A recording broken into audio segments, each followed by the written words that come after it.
Thank you all for joining us for today's session called Turning Customer Insights into Revenue. Today, I am joined by Steve Morales, Head of Growth over at Cut from the Cloth, and Neil Popkin, Vice President at Brandco. Cool. Thank you, guys. And Steve, I will go ahead and kick it off to you to introduce yourself first. Sure. Thanks, Dina. Thanks for having us. So Steve Morales here, Head of Growth for Cut from the Cloth, women's denim brand. I'm Neil Popkin. I work at Brandco. I'm the Vice President here. We're a full service marketing agency. Yes. And Neil had actually worked with Steve to get Okendo set up for Cut from the Cloth. So we'll go ahead and talk a little bit about that today. And Steve, I will go ahead and kick off with you for the first question. What are some of your top priorities right now when it comes to customer marketing?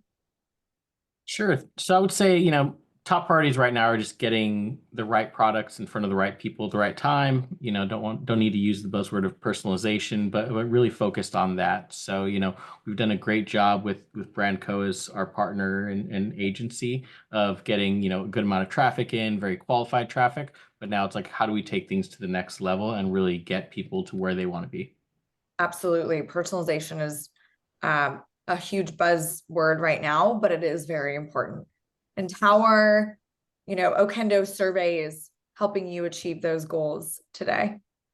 Just getting as much, data, and specifically zero-party data, as much as possible. So understanding, with the surveys, both pre-purchase and post-purchase, getting extremely valuable insights and being able to take that and through our different marketing channels, send people the right information and, guide them further down the funnel. Absolutely. Yeah. And Neil, this next question is for you. Would love to talk a little bit more about implementation. How did you approach setting up Okendo Surveys for Cut from the Cloth? So for us, it made a lot of sense because they had already had reviews set up. So we got that set up. I think it was in Q3 of last year, and saw really strong results from migrating over from another reviews platform. And then just so having it kind of all integrated made sense to start adding more additions from the Okendo suite of services. So yeah, I had implemented surveys on another brand at one point, saw some really good results and wanted to take that a kind of a step further with Cut. So thinking about launching surveys both pre-purchase and post-purchase, how do we do that? There's a lot of tools out there, but Okendo's really a really easy kind of plug and play solution for both of those experiences on the website. And for those on the call, Neil is notorious internal here at Okendo for being the surveys expert, the surveys king. So excited to get your insights on how some of those surveys have impacted Cut from the Cloth. Steve, this question's for you. Where in the customer journey have surveys had the biggest impact for Cut from the Cloth? Yeah, so I would say both understanding intent, but also just getting more information that we normally wouldn't get, even from their browsing behavior, what they're doing on the site, where they're at in the funnel. We were really able to educate ourselves on, where else they're shopping. I think when you have, internal teams that, have their own opinions on, I designed for this woman, and I want to be, like this brand out there. You can kind of really, mitigate that and help show them real data to make data informed decisions. No, these are actually the brands that, our customers are currently shopping. And that was something amazing that we were able to pull from the pre-purchase survey. That was probably the most insightful. Absolutely. And Neil, why do you think surveys are especially effective at that stage? So in the pre-purchase funnel, we've decided to display them with user intent in mind. So instead of just throwing a survey in someone's face the second they land on your website, we're triggering the modal to fire if a user is showing like signs of fatigue, or if they're showing that they're not quite finding what they're looking for. So it will fire if a user is like scrolling down below 50% of the PDP, for instance, meaning like they're not quite interested in the product that they're on. They're maybe shopping for something else. They're not quite finding what they're looking for. That's typically where we find the most success of getting that pre-purchase survey in front of them to help guide that user's shopping experience. Yeah, and this goes back to what you were saying, Steve, earlier about the importance of personalization, right? Who are you showing the survey to, when, what sort of questions?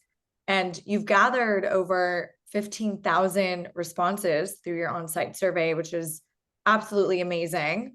Steve, how are those insights guiding your marketing or product decisions today? So really at every level, I would say, not only, even all the way going offsite into wholesale. And it's something where, we look at the content we put on the site. Like, we did an amazing shoot at the Invisible House last fall for our campaign shoot, rolled that out and started seeing a younger demographic, being coming through the site, but we didn't really know what the correlation was. So then we looked back at the data from, the surveys, and saw that, with the top 10 other brands that they're shopping, we saw brands that we were more wanting to be more, in the same room as, and saw that come through.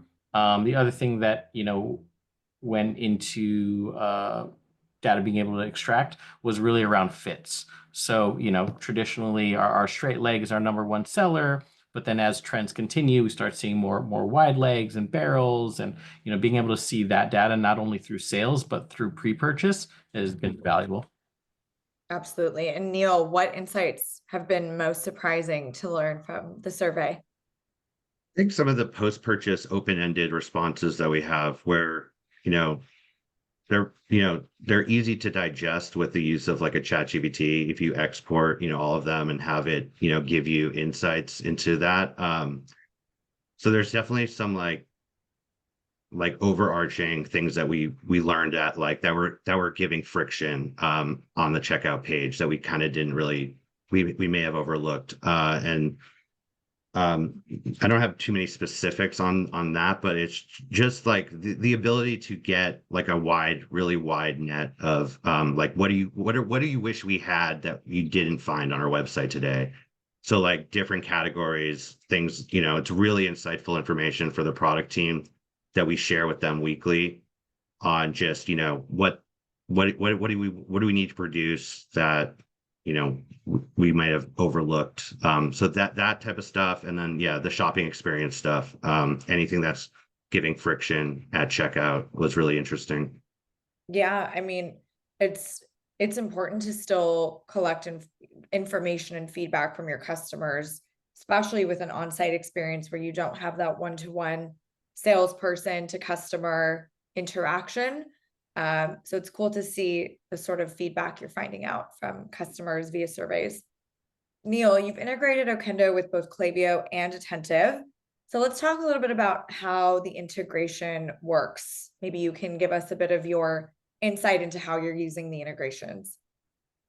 It's extremely seamless, very easy plug and play. I like how like all of the event properties that you would capture are like they just go right in. So there's no mapping involved. There's no, it's a really easy solution for getting those profile properties sent over.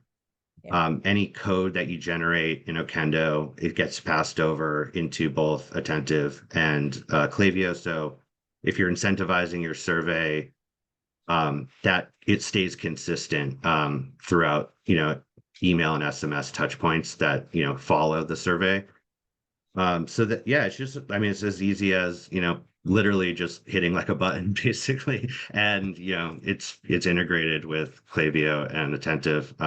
Yeah, super easy. Yeah, absolutely. And being able to set up specific segments based on Okendo data is also very integral to that personalization strategy. whether a customer has told you they want to see a specific product, and maybe you segment that list in your Klaviyo or Attentive, and email those customers once that product is available. It really is creating that seamless experience. And follow-up question for you: how is Kept from the Cloth leveraging the integration to enhance the customer journey? Yeah, so outside of kind of the on-site experience that the user goes through and kind of gets that, it's a somewhat educational sort of like path of questions that we ask. That's a great experience in and of itself. Not to mention at the end of the survey on site, there's a success tab with the discount that we're giving for completing the survey. Right. But then following that is a very personalized post-survey flow that we've set up in Klaviyo and in Attentive. The Klaviyo one is, one of our best performing flows that we have. It just crushes it, to be honest. And it's using that zero-party data that we've collected on you. We're guiding that user down a very personalized path based on category affinity, based on what they're shopping for, like the occasion that they're shopping for. But really that first touch point of just giving them personalized product recommendations is just, it's like our best. It's crazy. I have some KPIs to share, but it's one of the best performing flows I think I've ever seen. Wow. And it's also just helping with list growth holistically as well. So it's think of it as a very personalized pop-up basically to get someone's email. But then you have the ability to then tailor their experience post sign up instead of just the traditional give us your email, get 15% off. It's, answer these 5 questions and get 15% off, and then we'll give you exactly what you're looking for. It's so important. And, if you're asking your customers for something, you better be giving them something back in return. That's a really good segue into my next few questions. So let's talk about impact. Steve, what kind of impact have you been seeing from the surveys themselves? So I think one of the biggest impacts is just the number of people engaging with it. When people come to your site, it's really tough to, get their attention, but, with all the, iOS changes, really tough to get, there's so much signal loss going on. So, the impact of actually being able to get 15,000 people and get so much more data on what they are, and the ease of use to flow that into Klaviyo for Neil to just go on and, do his thing. Our email revenue is up, over double year over year. And once he really gets more information and data on people, we're really able to, guide them through, the proper funnels and flows, and, the conversion rate we're seeing through people who complete the surveys is, so much higher than it is on the site. So really being able to have that touch point, but also, as you said, offering them something different. So give people $1 off for completing the survey. They also get, the percentage off of the pop-up, but giving them different touch points has really been extremely impactful. Absolutely. And Neil, we talk about the impact all the time, the metrics behind what's powering these surveys. So maybe you can talk a little bit about the kind of results you've seen from the Klaviyo email flows. Yeah, they're incredibly compelling. So just that one post-survey completed flow, just that one flow alone lifted our total flow revenue by 10% between email and SMS. And then of users who completed the survey, we saw a 15% higher AOV for those users and 158% higher conversion rate. It's pretty insane. And then the average revenue per recipient for users who complete that flow or get that flow is 12 times higher than the average flow. That's amazing. I mean, it's sort of a no-brainer, right? For everyone in the audience today, if you're collecting zero-party data through surveys, quizzes, reviews, anything really, make sure you are utilizing that for your email flows. Yeah, life to date, it's driven a 75x program ROI, like just for surveys. Wow. And those are some of the highest metrics that we've seen here at Okendo. So bravo to both of you for achieving those results. This brings me to my last question. For brands just getting started, what's one piece of advice you'd share for launching a successful quiz or survey? And Neil, we can start with you. I think the first step to launching a successful survey is starting with the questions, right? Everyone wants to kind of like start publishing things. It's like, let's really think about what we're asking here. The questions you want to ask, in my opinion, are things that can drive an action. So don't ask a question that if you don't plan to ever use it in a segment, if you don't ever plan to trigger a flow with it, or if you ever try to do anything actionable with it. So only ask the questions that can drive, like some sort of event, some sort of action or result. That's kind of how I think about when I'm building out the questions. So I'll start with just the questions, and then I'll work through those, kind of massage them as much as possible. And then I'll present them to the brand and kind of get their feedback and kind of hear a little bit more about some things I may have like missed, or, maybe there's some like answers to those questions that, from a multiple choice that I kind of left out or are redundant. So then, really working with the brand to really fine tune those questions and make sure we're covering really everything that we want to kind of know within those, certain categories. And then,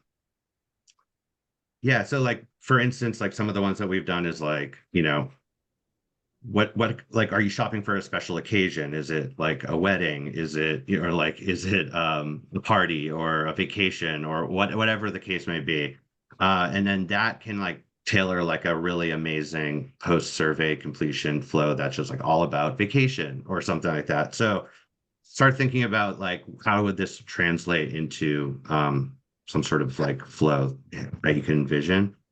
And then, just make sure that you are testing where you're placing it on the site when it's firing, like looking at your start percentage and your completion percentage, making sure that those stay, I'd say, above 80% as far as like completion rate. 75 to 80%, I'd say, is probably like where you want to be. But, test different ways to like try to get it as high as possible, making sure people aren't like dropping off halfway through the survey. And then the opt-in rate, obviously, it should be better than, your traditional welcome pop-up, for instance. If you were to use that as a benchmark, I would say try to go north of that. And then, testing and then making sure that you are collecting emails. Don't do the survey if you're not collecting an email. It's basically a huge waste of time. So make sure that that's turned on. You're collecting their email and that you're following up with them. Those are some great tips. Thanks, Neil. Steve, what are some of yours? Just start. I would say, you don't have to be expert level like Neil is and have everything planned out and just, it can seem a little daunting and overwhelming, but I think that, just getting started, like there's tons of things you would want to ask your customer if they're standing right in front of you.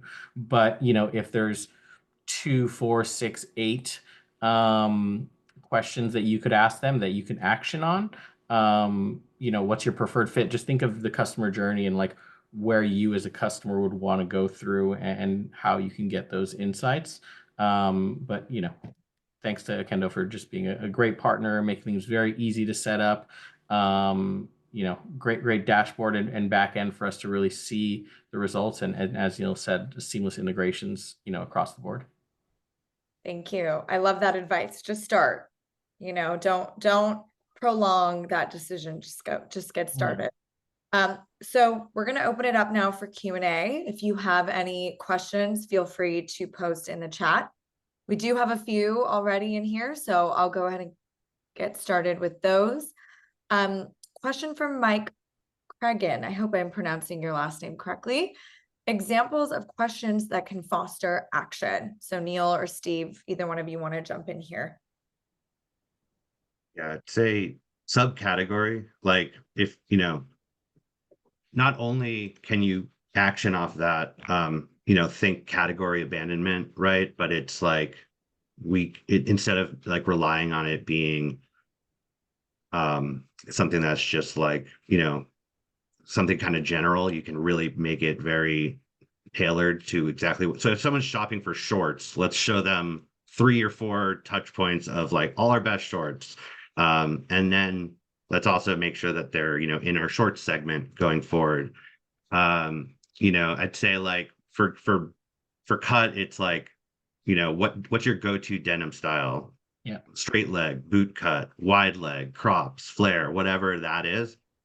That's super informative for us because, people who are buying, wide leg might not ever want to see skinny jeans, for instance. They're probably never going to want those. And so same thing with, kind of just like okay, here are some of the more interesting ones that you could like trigger really amazing flows off of is like what's your favorite color palette, or what color palette do you feel most drawn to? Neutrals, earth tones, bold, vibrant, florals, prints, pastels. That is like a really amazing email to receive, a few days after, that's like bold new arrivals, and it's just all like bold colored styles that we have. So yeah, just I guess those are some examples. I could keep I going. would say looking at like like I said, it just always goes back to your customer experience, right? We have a huge arguments over navigation. Too much navigation, not enough navigation, what should be on, visible, what should be, throughout the menus. Easy way is to be able to just, put them through the survey, do the navigation for them, right? So then you can follow up there.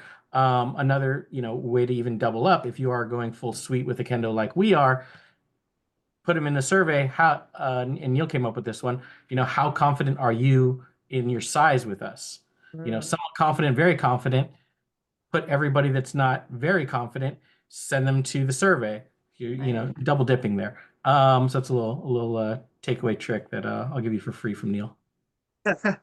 Yeah, no, you could send them a post email saying like, take our fit quiz. Here's everything you need to know to find your right size. So yeah, that one's really easy. That's great. Those are some great tips. I have another question here from Alexandria. For the follow-up flow tailored based on the response, how many emails do you include in them typically?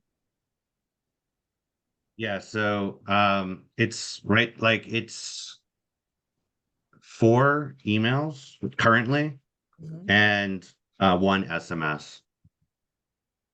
Cool. It's kind of like starting with something more like broad, like just product recommendations, and then drilling into those, like we have like conditional splits for those other like subcategory questions that they've answered. So it's like, let's start with just like a general, like, thanks for completing our survey. Here's some products that you may like. That's like personalized product recommendations. And then following that, if they still haven't purchased, then it's like, let's go further into the questions that they asked to give them even like more. So, we have that broken down into like straight leg, boot cut, wide leg, etc. And then just like drilling home on some more of those like specifics.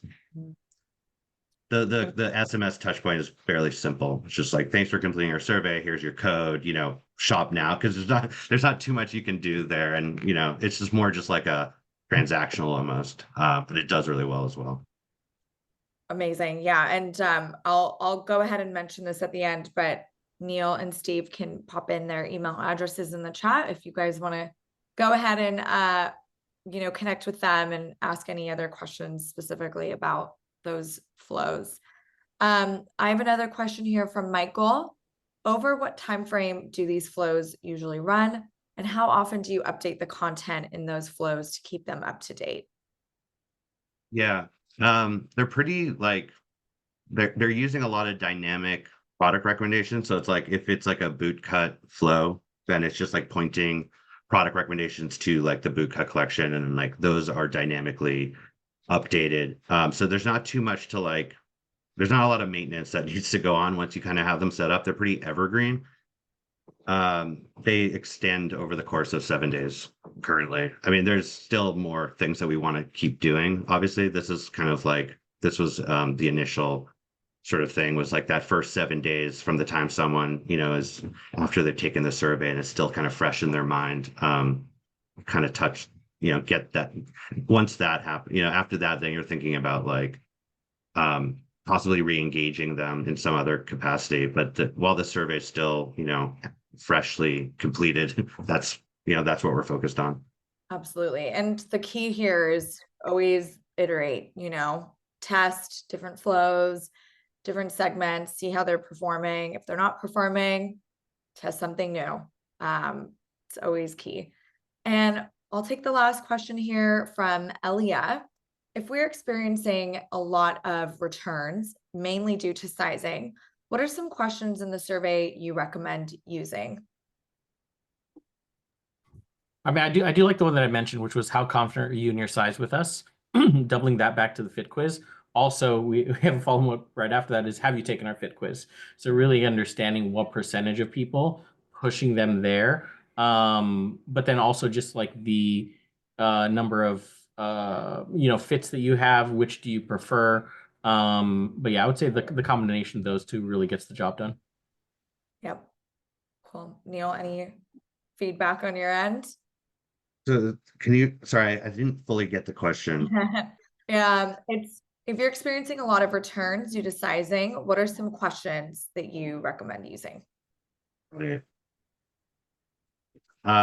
Yeah, I think, well, like in the post-purchase, you know, I think like there could be something to kind of like educate people on like if you know, if you have a, do you know where to go if you have any issues with your sizing? Like maybe that you could ask them right when they place an order. That way, if they do have an issue, that it makes that experience a lot better for them.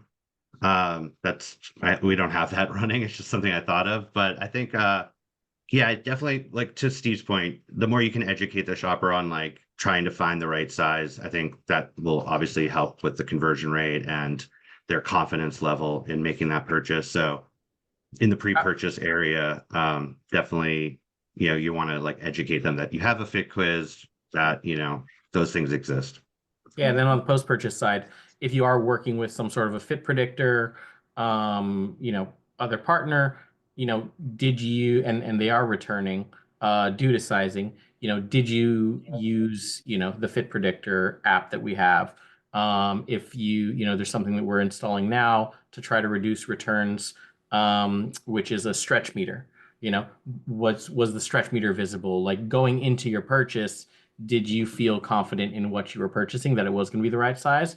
For cut from the cloth, ours generally do run a little bigger. So we generally tell people to size down in the description, but you know, a lot of times when most of your traffic being mobile, that definitely gets lost. So I think really being specific on, you know, did you see these touch points, and then you can take action based off that, editing things on the PDP or trying to, you know, give them more information. Yep. All right. Well, thank you guys so much. Thank you, Steve and Neil, for your time today.